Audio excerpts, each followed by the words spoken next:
Assalamualaikum warahmatullahi wabarakatuh. Perkenalkan, nama saya Wahyuni, NIM D01193777. Nah, pada hari ini saya akan sedikit menjelaskan tentang material kayu. Nah, di sini kita ketahui bersama bahwa kayu merupakan salah satu material konstruksi yang sudah begitu lama digunakan pada sebuah bangunan. Mungkin baik itu untuk sebuah bangunan rumah yang sederhana hingga bangunan yang bertingkat yang sangat mewah. Dan ada beberapa keuntungan dari penggunaan sebuah material kayu untuk bahan bangunan. Nah, adapun jenis-jenis kayu yang seringkali digunakan dalam konstruksi bangunan. Yang pertama adalah kayu jati. Kayu jati sangat begitu terkenal dan sudah menjadi familiar akan sebuah keindahannya serta kekuatan dan kestabilannya. Dan kayu jati ini menjadi suatu pilihan utama yang dijadikan dalam material bangunan. Dan juga kayu jati ini sangat tahan terhadap sebuah jamur, rayap, dan serangga. Sehingga kayu jati ini sangat dicari dan berharga dan memiliki harga yang sangat mahal. Dan yang kedua adalah kayu merbau. Kayu merbau ini teksturnya yang begitu cukup keras dan stabil, menjadikan sebuah kayu merbau sebagai alternatif dan pengganti kayu jati. Dan kayu merbau ini sangat begitu cocok untuk dijadikan sebuah penyangga dan tiang atap sebuah rumah. Dan kayu merbau ini tergolong sangat begitu mahal karena nyaris tidak memiliki suatu kelemahan. Dan biasanya memiliki warna yang begitu sangat gelap. Dan yang ketiga adalah kayu kamper. Nah, kayu kamper ini memiliki sebuah aroma ciri khas sehingga dinamai dengan kayu kamper. Mungkin kelebihan dari kayu kamper ini yaitu karena kuat terhadap serangga dan lebih ringan dibandingkan dengan kayu jati. Dan harganya juga relatif lebih terjangkau dengan serat kayu yang halus dan begitu indah. Dan biasanya kayu kamper ini biasa digunakan dalam pembuatan jendela dengan ukuran yang standar. Dan yang keempat adalah kayu bangkirai. Nah, kayu bangkirai ini mungkin termasuk dalam sebuah golongan kayu yang begitu cukup kuat dan sangat awet.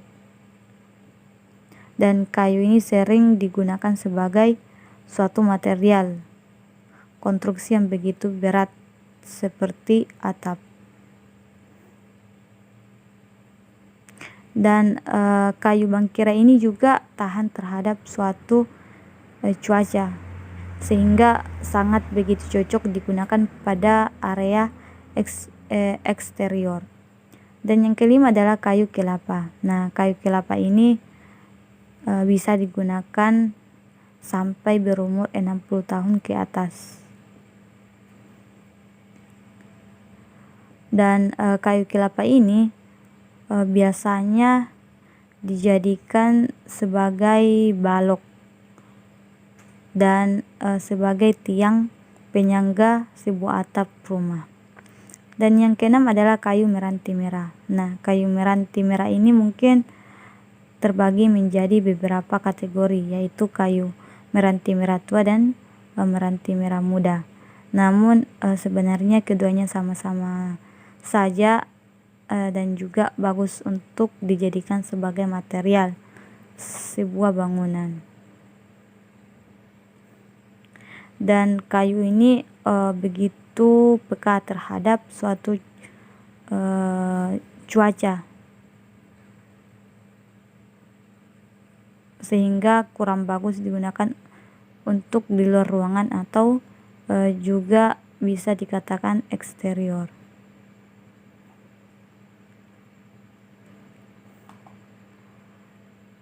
Adapun ciri kayu berdasarkan kandungan fisiknya. Nah, yang pertama faktor yang mempengaruhi kekuatan kayu. Faktor biologis. Mikroorganisme yang menyerang kayu kadar air, berat jenis kayu, faktor tersebut pada dasarnya dapat dimanipulasi dengan upaya pencegahan gangguan kekuatan kayu. Dapat dipertahankan misalnya dengan zat kimia dan juga pengeringan serta manipulasi percepatan tumbuh. Nilai berat jenis diukur dengan cara menimbang berat dan mengukur berat volumenya dengan metode gravimetrik dan mencelupnya. Yang pertama adalah kerapatan kayu. Nilai kerapatan kayu diperoleh dengan menimbang berat kayu dan mengukur volume kayu dengan kaliber kerapatan kayu. Dan yang kedua adalah berat jenis kayu. Nah, berat jenis kayu ini merupakan sifat fisika yang paling penting. Makin tinggi berat jenis kayu, maka makin kuat juga kayunya. Sebaliknya, jika makin kecil berat jenis kayu, akan berkurang pula kekuatannya. Jadi berat jenis ditentukan oleh tebal dinding sel dan kecilnya rongga sel yang membentuk pori-pori kayu. Dan adapun faktor umum yang mempengaruhi berat kayu, yaitu yang pertama umur pohon, dan yang kedua tempat tumbuh, dan yang ketiga adalah posisi kayu dalam batang dan kecepatan tumbuh. Adapun kekurangan dan kelebihan kayu dalam yang digunakan sebagai bahan konstruksi bangunan. Dan yang pertama adalah kekurangannya.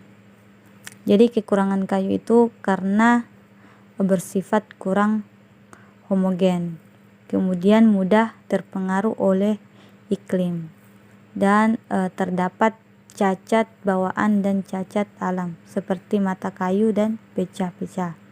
Dan kemudian karena kerusakan dapat terjadi pada kelembaban yang tinggi, dan juga mudah terserang jamur dan serangga seperti rayap.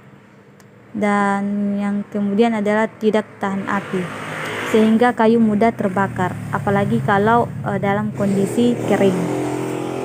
Adapun kelebihan kayu, yang pertama adalah mudah dalam pengerjaan, bisa dibuat atau dibentuk sesuai keinginan. Dan yang kedua mudah untuk dipaku, dibaut dan direkatkan. Dan yang ketiga adalah mudah didapat, karena di Indonesia masih banyak tersedia dan ketersediaannya bisa didaur ulang lagi dengan reboisasi. Dan yang keempat, karena harganya relatif murah dibandingkan dengan bahan bangunan lainnya.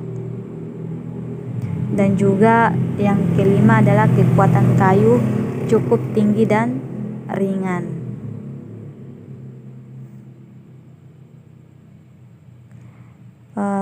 Dan adapun pengaplikasian kayu, yaitu salah satu contohnya adalah dalam pembuatan tangga. Nah, pengaplikasian kayu itu bisa tangga bisa untuk pembuatan tangga bisa terbuat dari kayu, dan juga sebagai lantai rumah. Dan juga bisa dalam pengaplikasian kayu itu juga bisa pada jembatan. Nah, itulah yang dapat saya sampaikan. Mohon kurang dan lebihnya mohon dimaafkan. Nun wal qalami wa ma yasturun. Wassalamualaikum warahmatullahi wabarakatuh.